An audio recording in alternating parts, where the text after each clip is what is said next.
Suman education YouTube ఛానల్కి స్వాగతం. Followers అందరికీ కూడా ముందుగా 80వ స్వాతంత్ర దినోత్సవ శుభాకాంక్షల్ని తెలుపుకుంటున్నాను. ఇకపోతే మనం వివరాల్లోకి వెళ్ళినట్టయితే కనుక ఈ వీడియోలో మనం తెలుగులో పాశ్చాత్య కవితా ధోరణులు అనేటటువంటి అంశంలో భాగంగా అధివాస్తవికత కవితావాదం లేదా అధివాస్తవికతావాదం గురించి ఈ వీడియోలో మనం మాట్లాడుకోబోతున్నాం. ఇంతకు ముందు డాడాయిజం గురించి చర్చించుకున్నాం.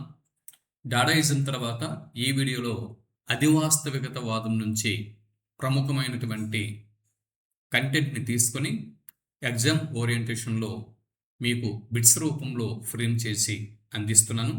ఇవి మీ ప్రాక్టీస్కి ఎంతగానో ఉపయోగపడతాయని భావిస్తున్నాను.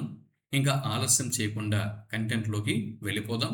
ముందుగా వీడియోకి ఒక లైక్ ఇచ్చి వీడియోని చివరి వరకు చూడండి.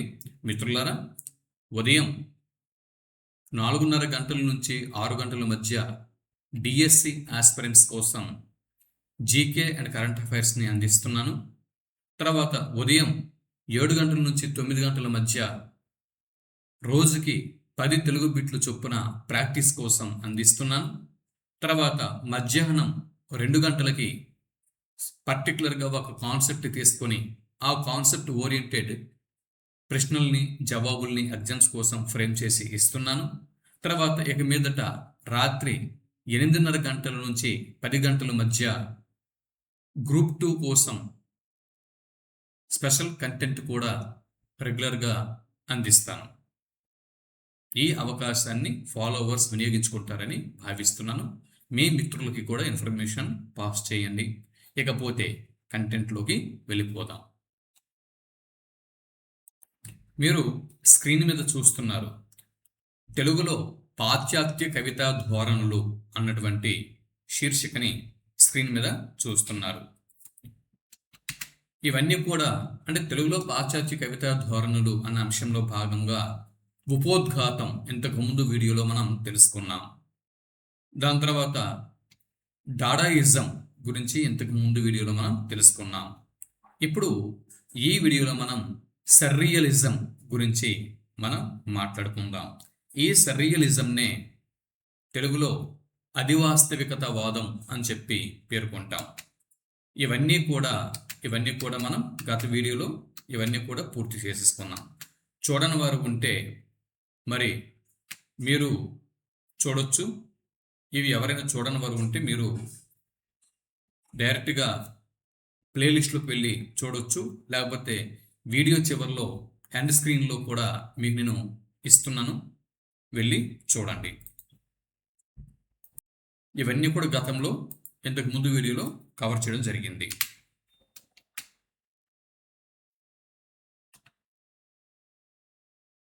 చూడండి, గత వీడియోలో కొడిగట్టి ఆరిపోతున్న ఈ డాడాయిజం నుంచి సరికొత్త తేజస్సుతో వెలువడిన సాహిత్య ఉద్యమం సర్రియలిజం అని చెప్పుకున్నాం కదా. దానికి కంటిన్యూషన్ ఈ వీడియో సర్రియలిజం. దీన్ని తెలుగులో అధివాస్తవికతావాదం అని చెప్పి పేర్కొంటాం. అధివాస్తవికతావాదం. దీనిలో మొదటి ప్రశ్న మనం పరిశీలన చేస్తే సిగ్మండ్ ఫ్రాయిడ్ ప్రవచించిన సైకో అనాలిసిస్ ఆధారంగా ఆవిర్భవించిన వాదం క్రింది వాటిలో ఏది? ఈ బిట్టు మనకి రేపు ఎగ్జామ్లో కంప్యూటర్ స్క్రీన్ మీద వచ్చింది అనుకుందాం. జవాబుకు దేని గుర్తిస్తారు? సిగ్మండ్ ఫ్రాయిడ్ ప్రవచించిన సైకో అనాలిసిస్ థియరీ ఆధారంగా ఆవిర్భవించిన వాదం ఏది? జవాబు సర్రియలిజం. రెండో బిట్టు ఇక్కడ మనం స్క్రీన్లో చూస్తున్నాం. డియర్ ఫ్రెండ్స్, ఆధునిక చిత్రకళ ఉద్యమంలో విశేష ప్రాముఖ్యాన్ని కలిగి సాహిత్య రంగానికి అనువర్తితమైన ఉద్యమం క్రింది వాటిలో ఏది? బిట్టు మరోసారి. ఆధునిక చిత్రకళ ఉద్యమంలో విశేష ప్రాముఖ్యాన్ని కలిగి సాహిత్య రంగానికి అనువర్తితమైన ఉద్యమం క్రింది వాటిలో ఏది? జవాబు సర్రియలిజం. ఈ సర్రియలిజంనే తెలుగులో అధివాస్తవికతవాదం అని చెప్పి పేర్కొంటాం. సర్రియలిజం లేదా అధివాస్తవికతవాదము ఉద్యమానికి అధినాయకుడు అని ఎవరిని పేర్కొంటారు? బిట్టు మరోసారి. సర్రియలిజం లేదా అధివాస్తవికతావాదము అనే ఈ ఉద్యమానికి అధినాయకులు అని ఎవరిని పేర్కొంటాం? జవాబు సాల్వడార్ డాలీ మరియు ఎర్నెస్టు మార్క్స్. సాల్వడార్ డాలీ, ఎర్నెస్టు మార్క్స్ వీరిని సర్రియలిజం లేదా అధివాస్తవికతవాదము ఉద్యమానికి అధినాయకులు అని చెప్పి పేర్కొంటాం. Bit number 4. సాహిత్యంలో తెరవబడ్డ కవాటం అని ఏ ఉద్యమానికి పేరు? ప్రశ్న మరోసారి. సాహిత్యంలో తెరవబడ్డ కవాటం అని ఏ ఉద్యమానికి పేరు అని బిట్టు వస్తే అధివాస్తవికతావాదం అని జవాబు గుర్తించాల్సి ఉంటుంది.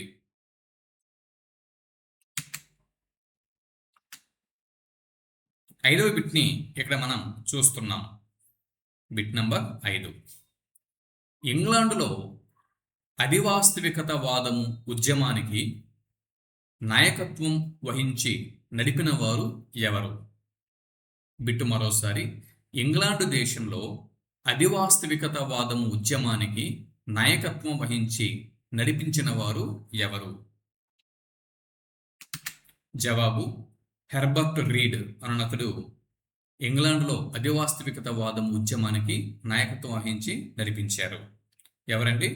Herbert read. ఆరో బిట్టు. న్యూ వెర్స్ అనే అధివాస్తవికత కవితా సంపుటిని ప్రచురించిన వారు ఎవరు? న్యూ వెర్స్ అనే అధివాస్తవికత కవితా సంపుటిని ప్రచురించిన వారు ఎవరు? జవాబు డేవిడ్ గ్యాస్కాయిన్. సరైనటువంటి జవాబు. డేవిడ్ గ్యాస్కాయిన్ అనతడు న్యూ వెర్స్ అనే అధివాస్తవికత కవితా సంపుటిని వెలువరించారు. అపస్మారకము నుంచి స్వప్నలోక రహస్యాలను సంగ్రహించటానికి చేసే ప్రయత్నమే సర్రియలిజం అని సర్రియలిజాన్ని నిర్వచించిన వారు ఎవరు? ఈ బిట్టు కంప్యూటర్ స్క్రీన్ మీద అబ్జర్వేషన్ హాల్లో కనిపిస్తే జవాబుకు మీరు దేని గుర్తిస్తారు? ప్రశ్న మరోసారి. అపస్మారకము నుంచి స్వప్నలోక రహస్యాలను సంగ్రహించటానికి చేసే ప్రయత్నమే సర్రియలిజం అని సర్రియలిజాన్ని నిర్వచించిన వారు ఎవరు? జవాబు శ్రీరంగం శ్రీనివాసరావు గారు, శ్రీశ్రీ గారు. సరైనటువంటి జవాబు. శ్రీశ్రీ గారు అధివాస్తవికతవాదానికి ఇచ్చిన నిర్వచనం ఏంటండి?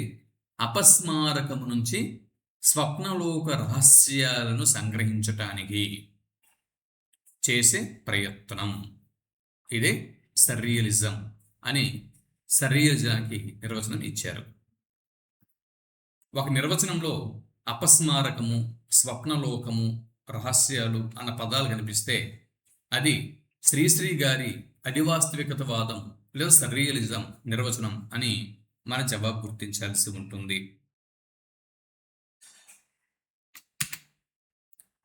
సర్రియలిజంలో సర్ అనగా అర్థం ఏమిటి? సర్రియలిజంలో సర్ అనగా అర్థం ఏమిటి? జవాబు లోపల. 9వ బిట్ ఇక్కడ మనం చూస్తున్నాం. సర్ అనే పదం సూపర్ యొక్క సంకుచిత రూపమని, సర్రియలిజం అంటే యథా దృష్టాన్ని చాలా అతిశయోక్తితో చిత్రించడము, యథాభావనను కూడా చాలా ఎక్కువ చేసి చిత్రించడము అని సర్రియలిజంను నిర్వచించిన వారు ఎవరు?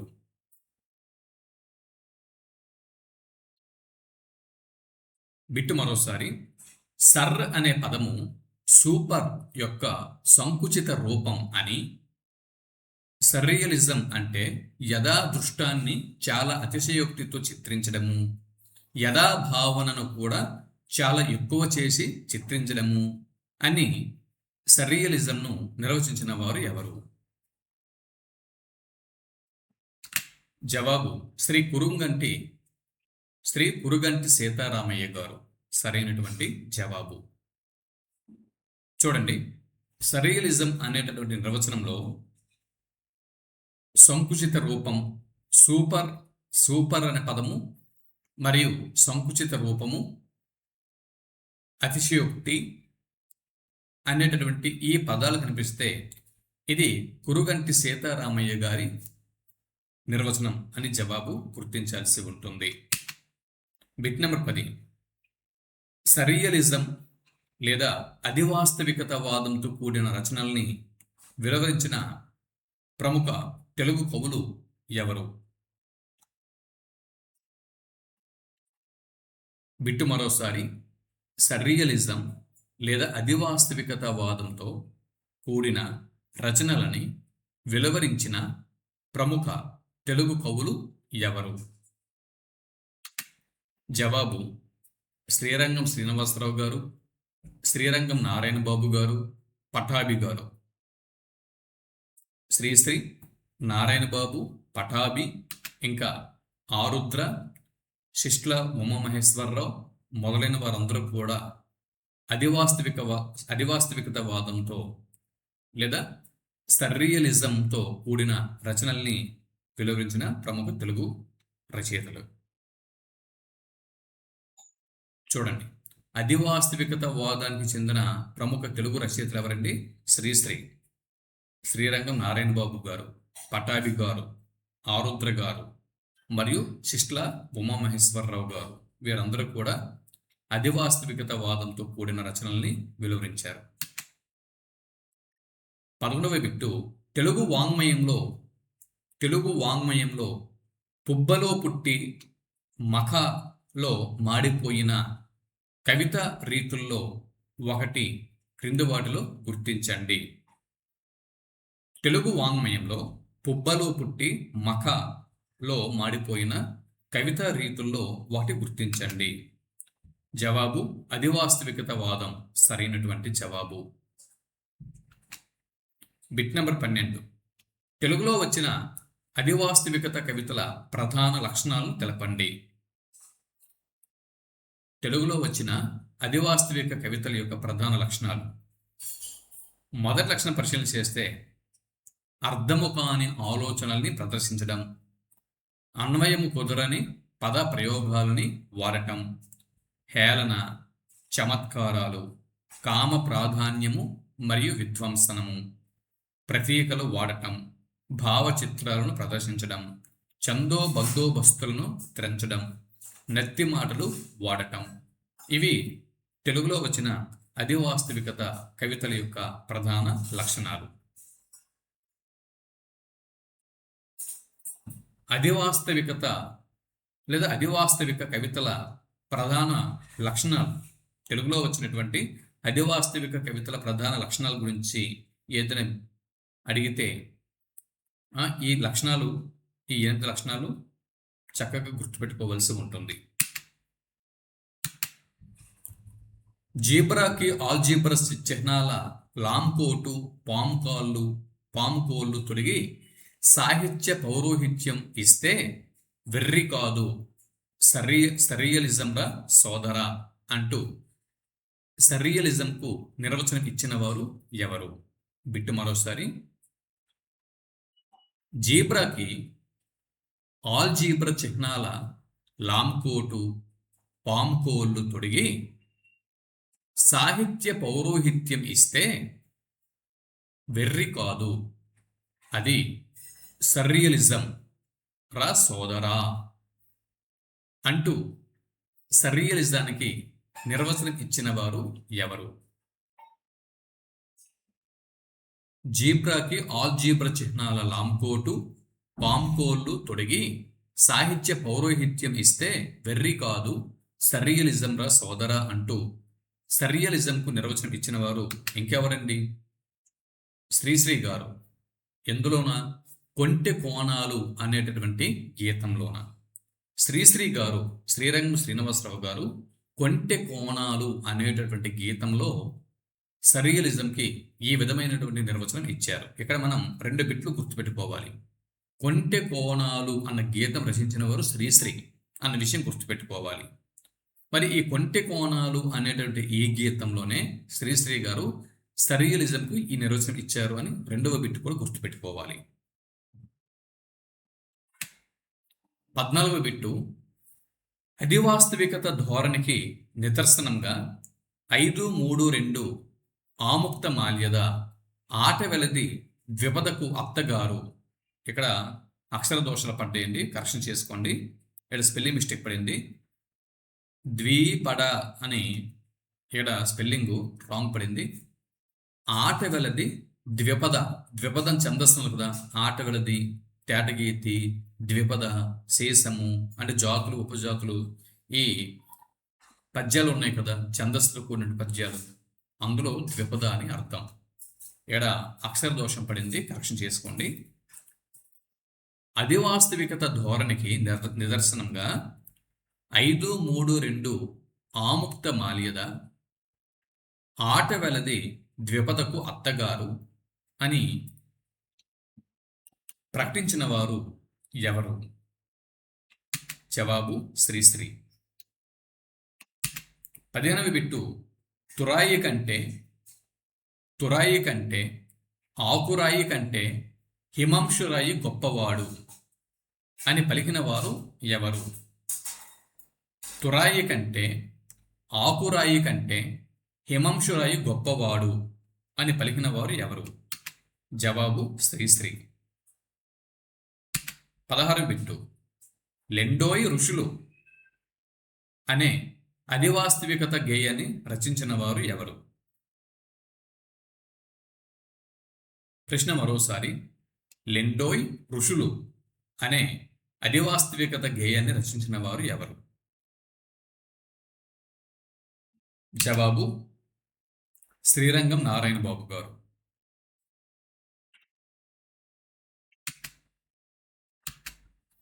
17వ బిట్టు అభిసారికి కడసారి అనేటటువంటి అధివాస్తవికత గేయాన్ని రచించిన వారు ఎవరు? అభిసారికి కడసారి అనే అధివాస్తవికత గేయాన్ని రచించిన వారు ఎవరు? జవాబు శ్రీశ్రీ. 18వ బిట్టు మన్ను తింటున్న చిన్న మీ నాన్న నిన్ను కొడితే ఏమిటి అట్లా చూస్తావు, చవితి నాడు చెమ్మిలి తిన్నావా అనే వాక్యాలు ఉన్న చిన్న అనే అధివాస్తవికత గేయాన్ని ఎవరు రచించారు? మన్ను తింటున్న చిన్న మీ నాన్న నిన్ను కొడితే ఏమిటి అట్లా చూస్తావు, చవితి నాడు చెమ్మిలి తిన్నావా అనేటువంటి ఈ వాక్యాలు చిన్న అనేటటువంటి అధివాస్తవికత గేయంలోనివి. మరి ఈ అధివాస్తవికత గేయాన్ని ఎవరు రచించారు? చిన్న అనేటటువంటి ఏ గేయం అధివాస్తవికత గేయం ఎవరు రచించారు? జవాబు శ్రీరంగం నారాయణ బాబు గారు. 19వ బిట్టు ఫిడేల రాగాల డజన్ అనే అధివాస్తవికత కవితా సంపుటి. ఫిడేల రాగాల డజన్ అనేది ఒక కవితా సంపుటి, గుర్తుపెట్టుకోండి. ఇది అధివాస్తవికత లక్షణాలు ఉన్నటువంటి కవితా సంపుటి. దీన్ని వెలువరించిన వారు ఎవరు? జవాబు పటాభి గారు. 20వ బిట్టు నవమి చిలుక, విష్ణు ధనువు అనే కావ్య సంపుటాల ద్వారా భావ కవిత్వంపై తిరుగుబాటు చేసిన అతి నగ్యుడు క్రింది వారిలో ఎవరు? ఈ బిట్టు కంప్యూటర్ స్క్రీన్ మీద కనిపించింది అనుకుందాం. జవాబుగా మీరు దేన్ని గుర్తిస్తారు? బిట్టు మరోసారి. నవమి చిలుక, విష్ణు ధనువు అనే కావ్య సంపుటాల ద్వారా భావ కవిత్వంపై తిరుగుబాటు చేసిన అతి నగ్యుడు ఎవరు? జవాబు శిష్ట్ల ఉమామహేశ్వరరావు సరైనటువంటి జవాబు.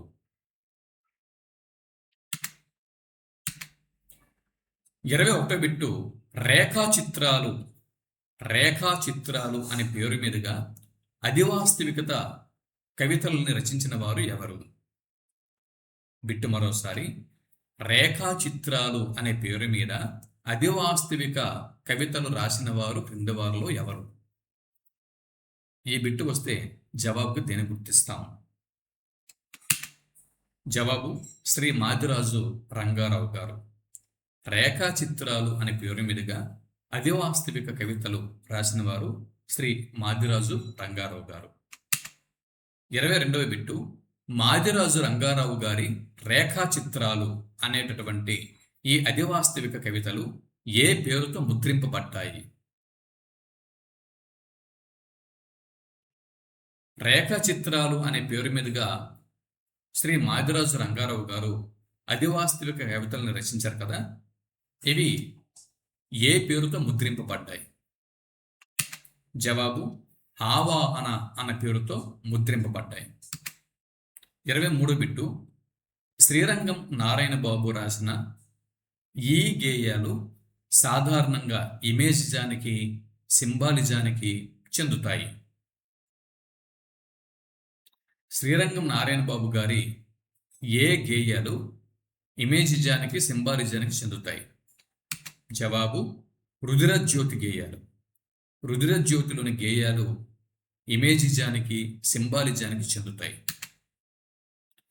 చూడండి, ఇక ఫైనల్గా కన్క్లూజన్, సమీక్ష ఒకసారి చూడండి. మానవుని యొక్క మనస్సులో 3 అరలు అనేవి ఉన్నాయి. అవి కాన్షియస్ అంటే వ్యక్తము, సబ్ కాన్షియస్ అంటే వ్యక్తావ్యక్తము, అన్కాన్షియస్ అంటే అభివ్యక్తము. మనస్సులోని ఈ 3 పొరలను గురించి సిగ్మండ్ ఫ్రాయిడ్ చేసిన పరిశోధన ఫలితమే మనోవిశ్లేషణ సిద్ధాంతం. ఈ మనోవిశ్లేషణ సిద్ధాంతమే కళారంగంలో సర్రియలిజానికి దారితీసింది. సిగ్మండ్ ఫ్రాయిడ్, కార్ల్ మార్క్స్ సిద్ధాంతాల కలయికతో పుట్టిన గానము అధివాస్తవికత గానం. ఇది తెలుగు సాహిత్యంలో ఎక్కువ కాలం నిలబడలేకపోయింది. ఇంతవరకు మనము తెలుగులో పాశ్చాత్య కవితా ధోరణులు అన్న అంశంలో భాగంగా అధివాస్తవికత కవితావాదం గురించి మనం తెలుసుకున్నాం కదా. తప్పనిసరిగా ఈ వీడియో మొదటి నుంచి చివరి వరకు చూడండి. మీకు ఏదో ఒక ఎగ్జామ్లో ఈ వీడియో తప్పకుండా హెల్ప్ఫుల్గా మీకు ఉపయోగపడుతుంది. ఎక్కడో ఒక చోట మిగిలిన ఆస్పిరెంట్స్ కంటే మిమ్మల్ని ఆధిక్యంలో నిలబెట్టడంలో ఈ వీడియో ఎంతగానో మీకు ఉపయోగపడుతుంది. ఇకపోతే చెప్పాను కదా, ఉదయం 6 గంటల వరకు, అంటే వేకుజామున 4:30 గంటల నుంచి 6 గంటల మధ్య జీకే అండ్ కరెంట్ అఫైర్స్ ఇస్తున్నాను. తర్వాత ఉదయం 9 గంటల వరకు, 7 గంటల నుంచి 9 గంటల మధ్య రోజుకి 10 తెలుగు బిట్లు చొప్పున ప్రాక్టీస్ కోసం బిట్స్ ఇస్తున్నాను. మధ్యాహ్నం 2 గంటలకి ఒక పూర్తిగా కాన్సెప్ట్ తీసుకొని ఆ కాన్సెప్ట్ నుంచి ప్రాక్టీస్ బిట్స్ని మీకు ఇస్తున్నాను. ఇంకా రాత్రికి ప్రతిరోజు 8:30 గంటల నుంచి 10 గంటల మధ్య గ్రూప్ 2కి సంబంధించిన కంటెంట్ అనేది ఇక నుంచి అందించబోతున్నాను. వీటిని వినియోగించుకోండి. వీడియోకి ఒక లైక్ ఇవ్వండి, మీ మిత్రులకి షేర్ చేయండి. మరిన్ని అంశాలతో మళ్ళీ కలుద్దాం. మొదటిసారి మన ఛానల్ని వీక్షించిన వారు, ఈ వీడియోని వీక్షిస్తున్న వారు సబ్స్క్రైబ్ చేసుకోండి. రెగ్యులర్గా మన ఛానల్ని ఫాలో అవ్వండి. నమస్తే.